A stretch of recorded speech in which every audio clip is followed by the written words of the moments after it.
আসসালামু আলাইকুম বন্ধুরা, রুহানি চিকিৎসালয়ে আপনাদের সবাইকে স্বাগত, আন্তরিক ভালোবাসা ও শুভেচ্ছা।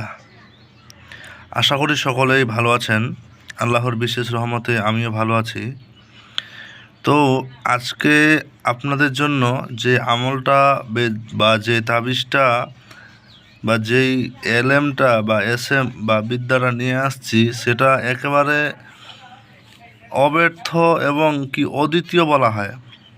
মানে এই তাবিজের তুলনা করার মতো কোনো অন্যান্য তাবিজ হয় না।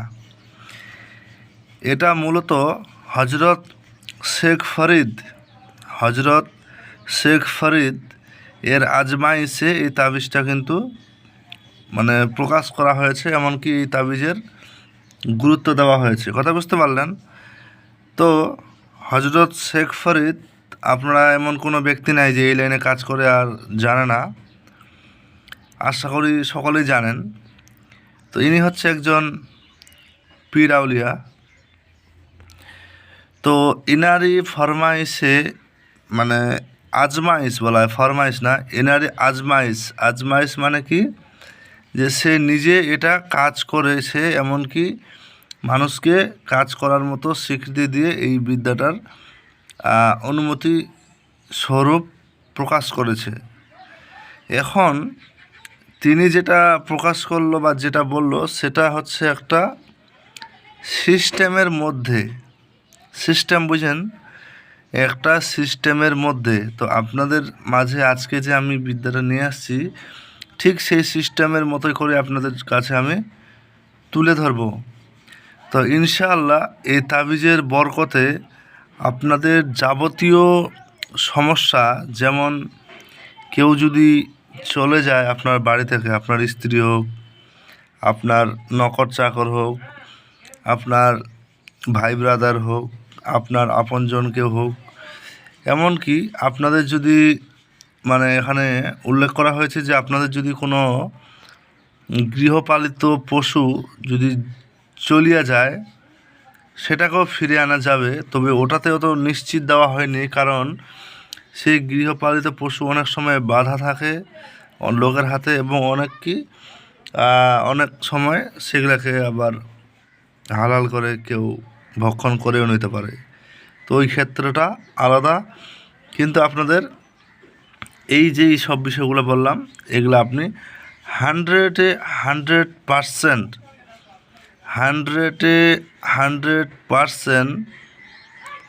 রেজাল্ট পাবেন, এতে বিন্দু পরিমাণ কোনো সন্দেহ নাই।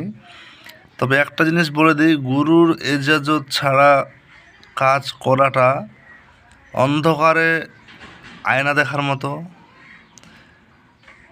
কথা বুঝতে পারলেন? অন্ধকারে আয়না দেখার মতো। আমি যে কথাটা বললাম, এটা আপনাদের একটু কষ্ট দিতে পারে, বা বাস্তবটা আপনারা একটু হজম নাও করতে পারেন। কথা বুঝতে পারলেন? তো তারপরেও আমি বিষয়গুলো আপনাদের মাঝে উন্মুক্ত করছি। এই তাবিজ দিয়ে বা এই তাবিজের কাজ, এই তাবিজের যে কাজ, এই কাজটা আমি মূলত আপনাদের মাঝে হয়তো প্রকাশ করে অতটা বোঝাতে পারছি না যতটা এর ফলাফল। কথা বুঝতে পারলেন? অনেকে এই তাবিজ সম্পর্কে অবগত, আবার অনেকে কাজ জানে না, এটাও হয়ে থাকে। কথা বুঝতে পারলেন? তো আমি কথা বেশি বাড়াবো না। আর দুই একটা কথা না বললে কিন্তু ভিডিওর মধ্যে কোনো ইন্টারেস্ট আসে না, রুচি আসে না। বুঝতে পারলেন? তো যাই হোক, মূল জায়গায় যাওয়ার আগে আপনাদেরকে দুইটা কথা কান পেতে শুনতে আমি বলবো। প্রথমত, যদি চ্যানেলটাতে নতুন হয় অবশ্যই সাবস্ক্রাইব করবেন। আপনি যদি সাবস্ক্রাইব করে থাকেন তাহলে আপনাকে অসংখ্য ধন্যবাদ। ভিডিও প্রথম থেকে শেষ পর্যন্ত দেখবেন, এটাই হচ্ছে প্রকৃত যারা শিখতে আসে তাদের একটা তাদের একটা তাদের একটা বাস্তব চিত্র, যে যারা শিখতে আসে তারা সম্পূর্ণ দেখবে, যারা টাইম পাস করতে আসে তারা স্কিপ করে করে দেখবে। 5, 7, 10 মিনিটে আপনাদের আহামরি কিছু ক্ষতি হয়ে যাবে না। আর আপনারা যে মূল্যবান বিদ্যাটা পেতে যাচ্ছেন, সেটা আপনাদের জন্য সারা জীবন কাজে লাগবে, এরকম একটা বিষয়। তো চলুন কাজ করার নিয়মাবলীগুলো আগে বলে দিই। এই তাবিজটা মূলত হজরত শেখ ফরিদ এর আজমাইশে হয়েছে। যদি কারো বেটা বেটি কিংবা গোলাম, বান্দি, স্ত্রী, স্বামী পালাইয়া যায়, কথা বুঝতে পারলেন? তাহলে এই তাবিজ কাগজে লিখতে হবে। কাগজটা অবশ্যই ভোজপত্র হওয়া চাই, হরিণের ঝিল্লি হলে আরও ভালো। তো কাগজে লিখে একটা ভারী পাথরের নিচে চাপিয়ে দিবেন, বুঝতে পারলেন? চাপানোর পরে আপনার কাজ হয়ে যাবে, কিন্তু তার আগে কিছু কাজ আছে। আপনার একটা বিষয় বুঝে নিতে হবে, আপনি যেই পাথরের নিচে চাপা দিবেন, ভালো করে কথাটা মাথায় ঢুকিয়ে নেন। আপনি যেই পাথরের নিচে চাপা দিবেন সেই পাথরটা আগে ওজন করে নেবেন।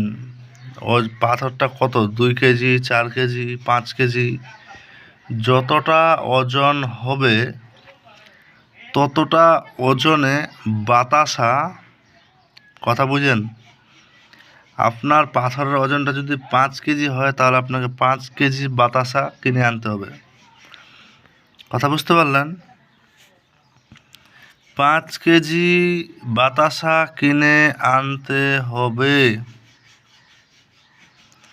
এবার সেই বাতাসা 4 জনের নামে ফাতেহা করতে হবে। একটা হচ্ছে শেখ ফরিদ, একটা হচ্ছে আসহাবে, একটা হচ্ছে ইব্রাহিম নবী, আর একটা হচ্ছে হজরত আদম। এই 4 জনের নামে আপনাকে ফাতেহা করতে হবে। ফাতেহা করার পর এটা আপনাদের লোকের মাঝে বিতরণ করে দিতে হবে। কিন্তু এখানে নাম লেখার একটা সিস্টেম আছে, এই যে দেখেন উল্লেখ করা আছে ফলান, এখানে আপনাকে নাম লিখতে হবে, কথা বোঝা গেল? এটার কার্যকারিতা এত বেশি যেটা আপনাদের মাঝে আমি বুঝিয়ে শেষ করতে পারবো না। ফাতেহা করা আপনারা আশা করি সকলেই জানেন। ফাতেহা সম্পর্কে যদি কেউ না জানেন কিভাবে ফাতেহা করতে হয়, তাহলে আপনাদের গুরু শিক্ষা একান্ত জরুরি। এখন যদি আপনারা গুরু শিক্ষা না করে থাকেন, গুরু না ধরে থাকেন, এই বিদ্যা দিয়ে কাজ করাটা আপনাদের জন্য একটু কষ্টকর হয়ে যাবে, আমি যেটা মনে করি। গুরু ছাড়া জ্ঞান আধুরা। গুরু হচ্ছে সেই জিনিস যে আপনাকে অন্ধকার থেকে আলোর পথে নিয়ে আসবে। এখানে অন্ধকার থেকে আলোর পথ বলতে আপনাকে বলা হয়েছে ভুল শিক্ষা থেকে সঠিক শিক্ষায় শিক্ষিত করবে। এটাই একটা গুরুর, প্রকৃত গুরুর কাজ। আপনি এখন আন্দুমান্দু যাকে তাকে ধরে নিয়ে 10,000, 5,000, 20,000 টাকা খরচ করে দিয়ে আপনি আমার দ্বারে এসে বলছেন অমুক ব্যক্তি তো আমার কাছে এই টাকা খেয়ে নিয়েছে, আমাকে শিক্ষা দেয়নি, সেটা ভাই আপনার দায়িত্ব, ওটা আমার দায়িত্ব না। আপনি কার কাছে যাচ্ছেন সেটা আপনাকে বুঝতে হবে, বুঝতে পারলেন? তো এই নকশার গুরুত্ব অনেক বেশি। কোন দিন করতে হবে সেই বিষয়টা আপনাদের মাঝে বলে দেই। এটা মূলত আপনার যেদিন বাড়ি থেকে চলে গেছে বা পালিয়ে গেছে সেদিনের উপর বিবেচনা করে এই কাজ করতে হয়। এই বিদ্যাটার পিছনে অনেকগুলো রহস্যময় কথা আছে, যেই বিদ্যার কথাগুলো আপনারা কিন্তু গুরু ব্যতীত পাবেন না। এই বিদ্যাটা অনেকের কাছে থাকতে পারে, কারণ এটা একটা কিতাবের মধ্যে উল্লেখ আছে, কিন্তু যে কিতাব দেখাচ্ছে এই কিতাব 100 জনের মধ্যে 95 জনের কাছে নাই, 5 জনের কাছে থাকতে পারে। এই 5 জনের মধ্যে আবার একজন ব্যক্তি এই বিদ্যাটা সম্পর্কে জানে, বাকি কেউ জানে না, বোঝা গেল? এই হচ্ছে সিস্টেম।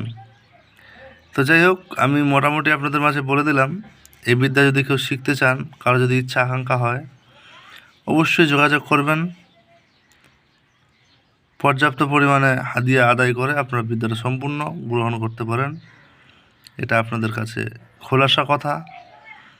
শিক্ষা আপনাদের ব্যক্তিগত ব্যাপার, আপনারা নিতে পারবেন কি না, কথা বুঝে গেল? তো ভালো থাকবেন সবাই, আমি এর বেশি আর কথা বাড়ালাম না। তো অবশ্যই ভালো লাগলে লাইক, কমেন্ট, শেয়ার, সাবস্ক্রাইব করবেন, আর যদি না লাগে তো কোনো কথাই না। তো দেখা হচ্ছে আগামী ভিডিওতে। আল্লাহ হাফেজ।